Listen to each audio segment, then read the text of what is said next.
Okay, so today on the bench we have a set of 78 911 SC heads. These heads were sent to us by one of our customers who's doing his engine. So I've just given them a very quick wash to knock the big chunks off, and we're about to disassemble, do an inspection and quote on them. So first things I see, normal wear and tear. Heads have been apart before. Different sealants here. I can also see in there those Teflon valve stem seals, which I really don't like.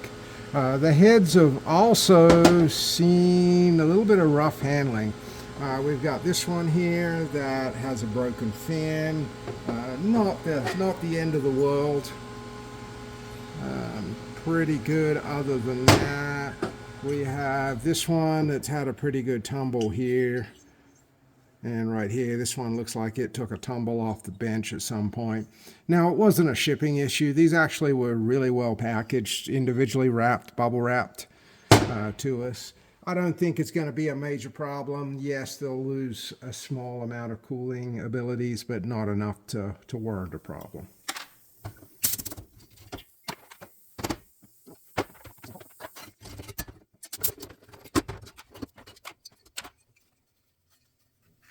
Nope, no popping. A lot of movement there. I noticed in the parts washer that I had some pretty substantial exhaust valve leakage, and that was when I was filling the port up with parts washer fluid. I could see it running down past the valve. Looks like these are original Porsche valves, so probably the original exhaust valves. We'll clean them up, take a look at them, see what they measure. A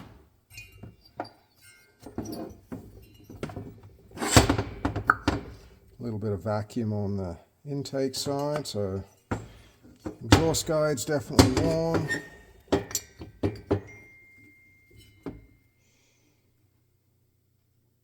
That one doesn't feel bad, but we'll get the valve stem seals off and have a closer look. So I just grabbed the valve spring setup just to see what I had, and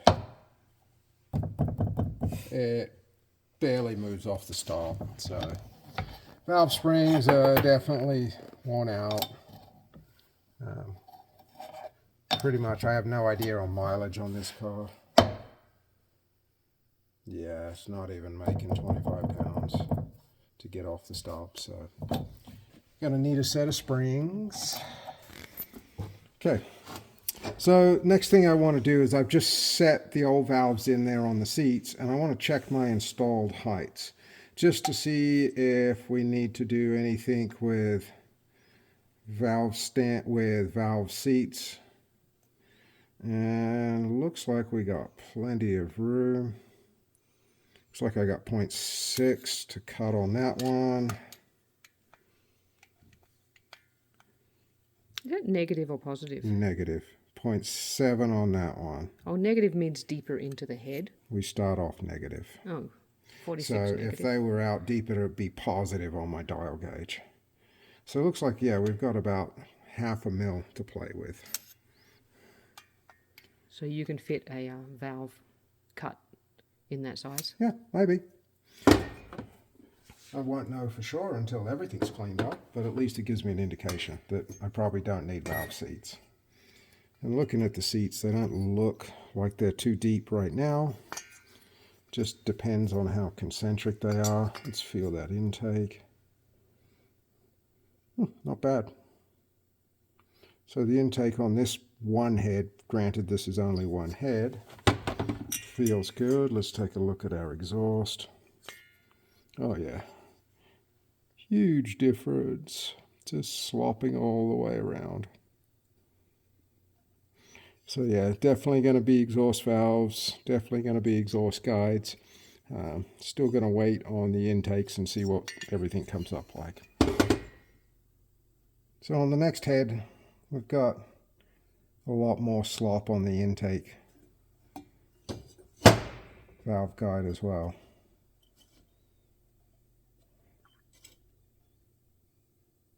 Yeah, definitely.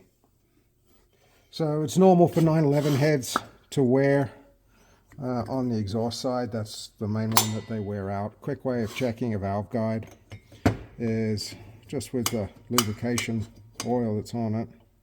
Okay, this one's got a lot of play in it. You can hear it slopping around in the guide. But if you put your finger over the back of the valve guide as you pull out, and there's no pop, that means that the clearance is too big and it cannot pull a vacuum on it. Exhaust valve also showing fairly normal wear at the top of the stem. This one's pretty much done. Also looks like, yep, another original Porsche valve. So probably the original valve. So like I said, on the first head is good starting point. We can get an idea. We do get a slight pop, so there is the intake guide is not as worn as the exhaust. But I can also see, looking at it, it's the old Porsche guide, so I doubt these have been changed at all. More than likely, we'll end up changing them as well.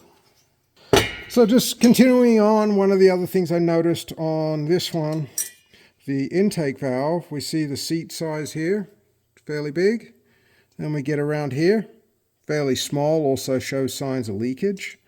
If I look on the valve, the sealing surface is right out to the very edge, so this valve was barely sealing. The stem is also really beat up on this one. It's actually burnt. And on this one, the valve,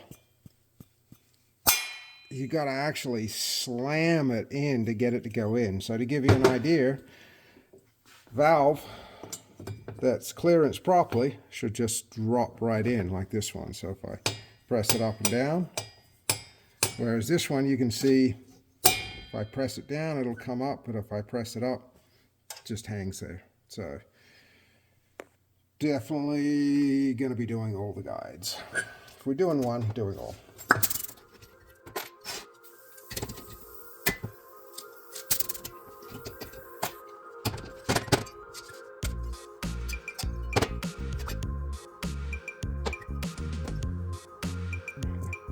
Worn a pretty good lip in that one. You can see it. Stem is seeing plenty of use as well.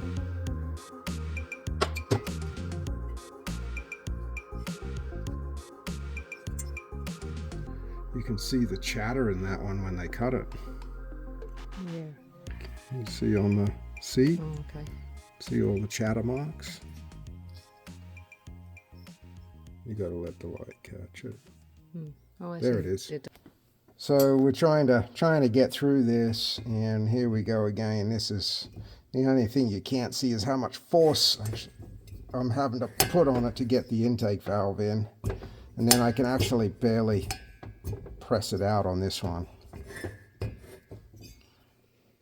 So yeah, really bad shape. A lot of variation. Yeah. Between heads. Yep.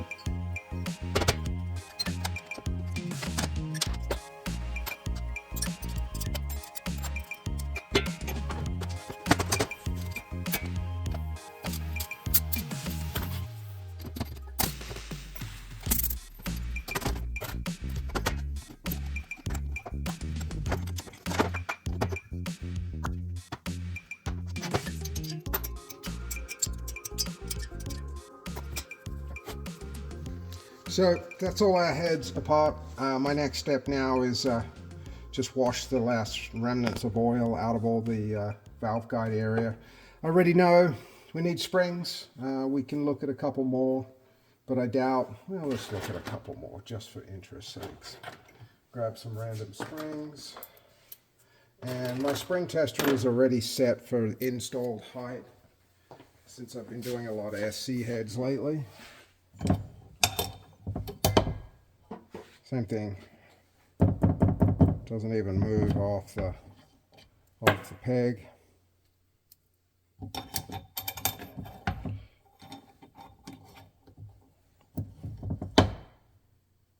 Yep, that one's starting to move. So we just got off the 0 mark on one spring. What are they supposed to be?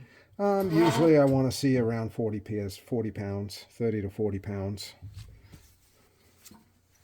on just seat pressure. So valve springs done. Exhaust valves are done. Intake valves, with the damage that we've got to half the valves, definitely going to put a set of valves into it. Guides on all heads, intakes and exhaust. We need to take a look at our sealing surface, but I need to blast all the carbon off of it, take a look at it, and then measure all of our cylinder head thicknesses, make sure our heads are all within 0.05 of a millimeter of each other before we make any other assumptions on what machine work they may need. At this point, it looks like the seats should have enough room to cut. That's something where I'll probably have to set up on one and take a cut. Because somebody else has already done a valve job and our intake seats are opened up a little bit bigger than they should be, that could pose a problem when we cut it to get the sealing surface. If we look on the valve, we can see it's right out on the very edge of the valve.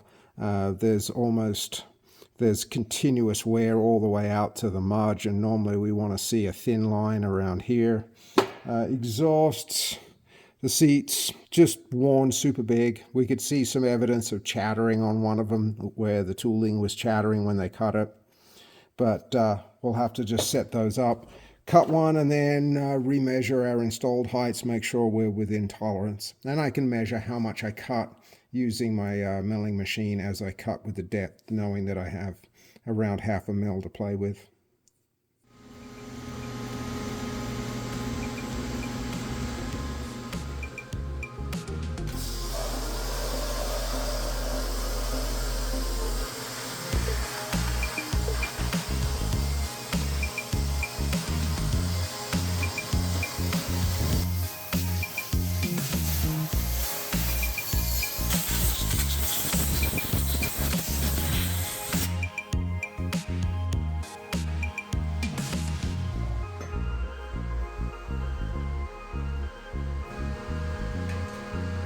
Okay, so we've got our initial blast. These will get blasted one more time.